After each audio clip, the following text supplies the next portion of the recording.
Jax, by the time this episode airs, you will have had 14,000 followers for a while. You might have hit 15,000 followers by then. Why, why is that such an awesome feat? How did you do it? And I noticed that part of you getting there was you really focused on the passion for growth and gratitude.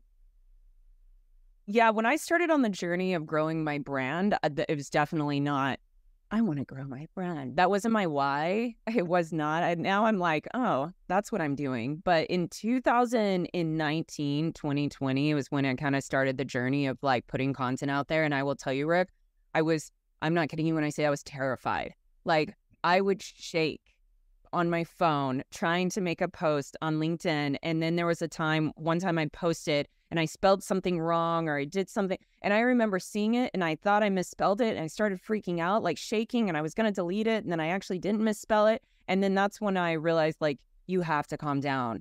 And so when I started my journey, the reason that I started my journey in 2019, 2020 is because I had just come out of being homeless in 2018. I'd hit the typical, like I was a statistic. I hit the rock bottom of being a veteran. Alcohol had consumed me and I was not living my best life. And I didn't have a voice. I didn't realize that all the traumas and everything in my life had suppressed my voice. And so I took up writing to help me find my voice. And then from writing into a podcast, which was terrifying. And then from that into YouTube, which was even more terrifying. But I can tell you and that's why, like, you bring up the gratitude.